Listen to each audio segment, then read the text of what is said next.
बाटला house के मामले में आज सुनवाई थी, कई याचिकाओं पर हाईकोर्ट ने क्या आदेश जारी किया है? हाईकोर्ट ने अपना ऑर्डर रिजर्व कर दिया है, शाम को ऑर्डर आएगा, मगर इसके कई सारे ऑर्डर्स और भी आ चुके हैं जिसमें इन लोगों ने बताया है कि आप लोगों की प्रॉपर्टी इलीगल है, मगर तब भी हम आपको नोटिस स्टे दे रहे हैं। 15 जुलाई को मैटर लिस्ट होगा। 15 जुलाई के बाद मैटर जब लिस्ट होगा तो पता लगेगा असली क्या है, क्योंकि जितने भी इसके डॉक्यूमेंट्स हैं कागजों के, वो 15 जुलाई तक हम लोगों को भी बोला गया है कि आप भी लाएं।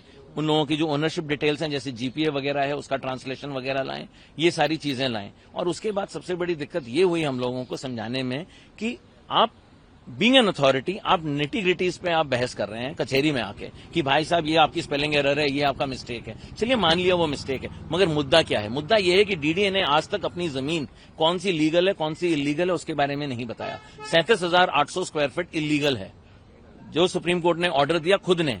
2 बीघा 8 बिस्वा, तो 2 बीघा 8 बिस्वा कहां पे है, किस एरिया में है, किस जगह है, वो तो बताएं। आपने पूरे बाटला हाउस में सारी जगह लगा दी कि साहब ये इलीगल है, आपका डेमोलिशन हो रहा है। आपने क्या किया? सारे मुसलमान भाइयों के साथ या जो भी वहां रहते हैं उन लोगों के साथ ज्यादती इस तरह से करी कि साहब आपका इलीगल है, आप मकान खाली करो। अब कोई प्रेग्नेंट है, कोई बुजुर्ग है, किसी के सपोर्ट सिस्टम नहीं है, आप कैसे उम्मीद करते हैं कि 15 दिन में खाली कर दें? आपने नोटिस लगाई 28 तारीख को, नोटिस की डेट है 26। चलिए हम लोग आए सुप्रीम कोर्ट, रजिस्ट्रेशन में हम लोगों को जितनी दिक्कत हुई, क्योंकि हाईकोर्ट में जो रजिस्ट्री है वो प्रेशर में काम कर रही है, क्योंकि कई सारे मैटर्स हैं।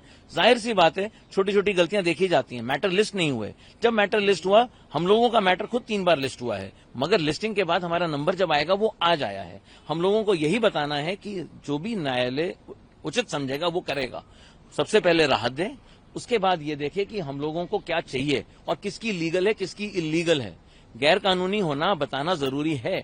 जो ड्यू प्रोसेस ऑफ लॉ है उसमें यह भी कहा जाता है 15 दिन का नोटिस दें, उसके बाद एक नोटिस और इशू करें कि साहब आपकी इस वजह से अंडर गलत आ रही है। आपका यूसी लोकेटर है, आपका पीएम उदय है, आजकल जीपीएस मैपिंग होती है, वो जीपीएस मैपिंग करके तो दिखाएं कि कहां से इलीगल है।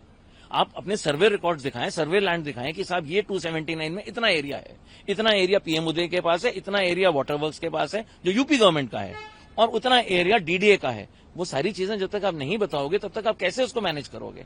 आप ये तो है नहीं कि आपने कह दिया कि साहब ये इलीगल है, अब आपने भेड़चाल की तरह पूरे एरिया को बता दिया कि सब कुछ इलीगल है, मगर वो है क्या वाकई? इसी बात का हमारा तवज्जो। तो हमारे पास 3 क्लाइंट्स थे जिन तीनों का हम लोगों ने आज केस लड़ा। इसके अलावा कम से कम 15-20 याचिकाएं और पेंडिंग है सुप्रीम कोर्ट, हाई कोर्ट में।